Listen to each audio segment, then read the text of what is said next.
daerah yang diarsir ini disebut daerah kritis, dan ini disebut daerah bersih atau daerah penerimaan H0. Yang atas itu ada 2 arah dan yang bawah itu adalah 1 arah.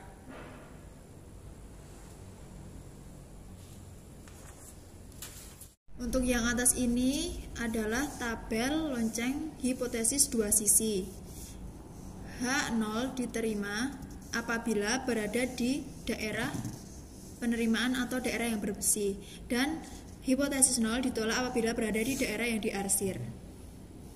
Jika dilihat dari tabel lonceng yang lebih kecil atau uji hipotesis 1 sisi, maka H0 yang lebih kecil berada di sebelah kiri, sedangkan H0 yang lebih besar berasal dari sebelah kanan.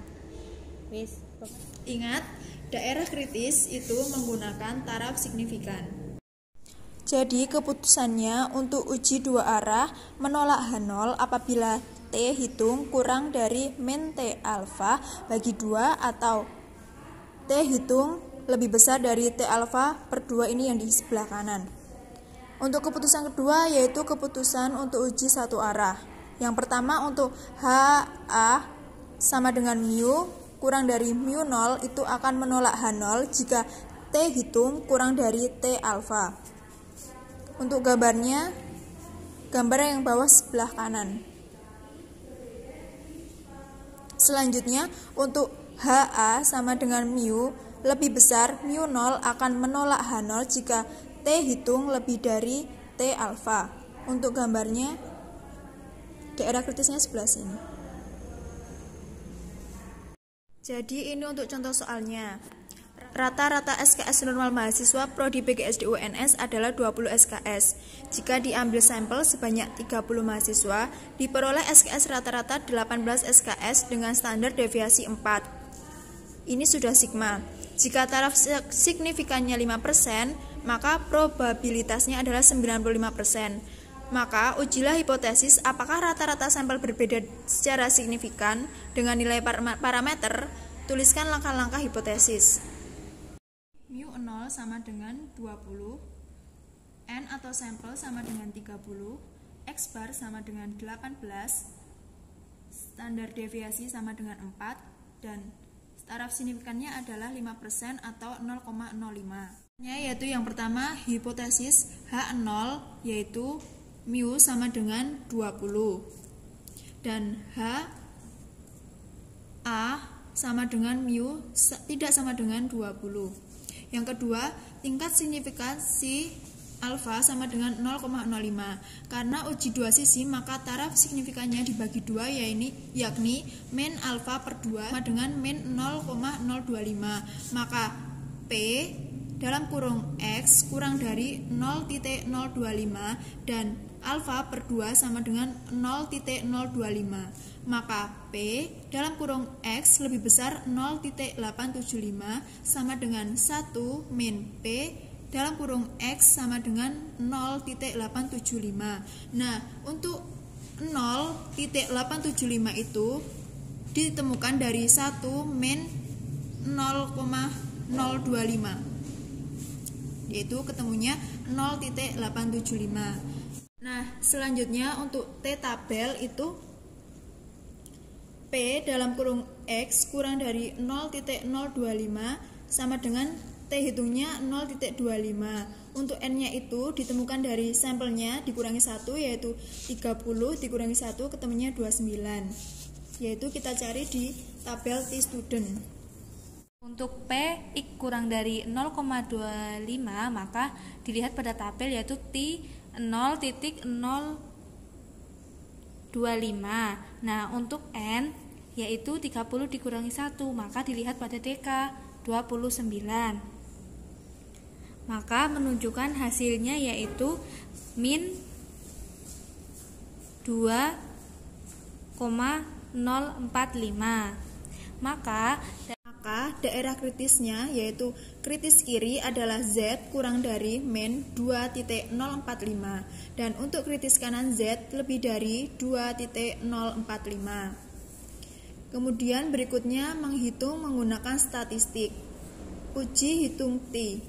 Z hitung sama dengan X bar dikurangi mu dibagi standar deviasi atau simpangan baku dibagi akar dari N, yaitu 18 dikurangi 20 per 4 dibagi akar dari 30, yaitu ketemunya adalah 2,739. Nah, jadi Z hitung lebih dari Z tabel atau daerah kritis kanan, maka menolak H0 atau 2,739 itu kan lebih dari daerah kritisnya 2,045.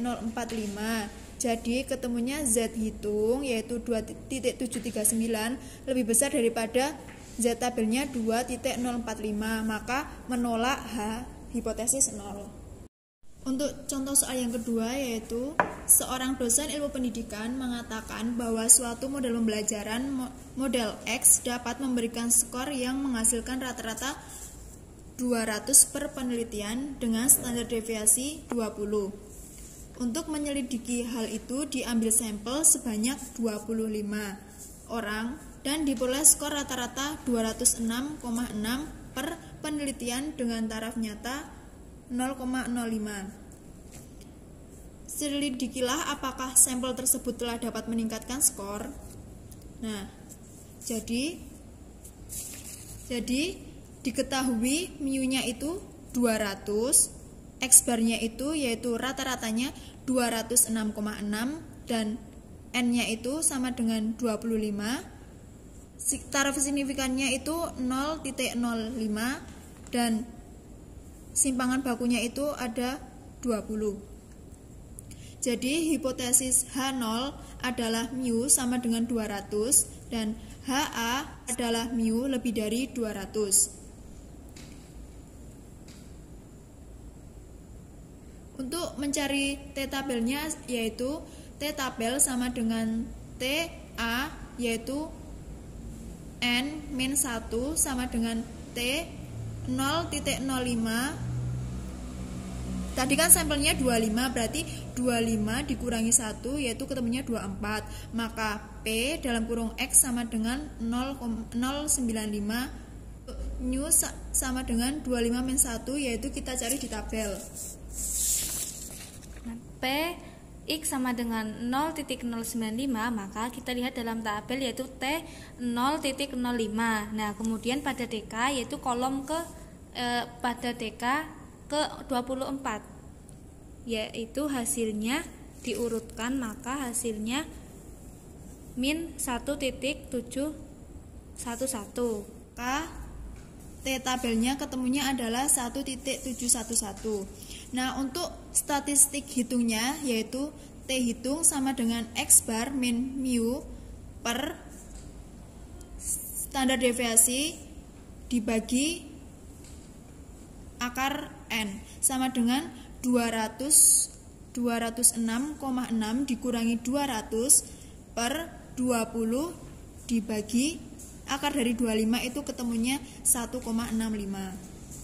Jadi keputusannya yaitu T hitung kurang dari T tabel, maka tidak menolak hipotesis 0. Tadi kan T hitungnya 1,65, T tabel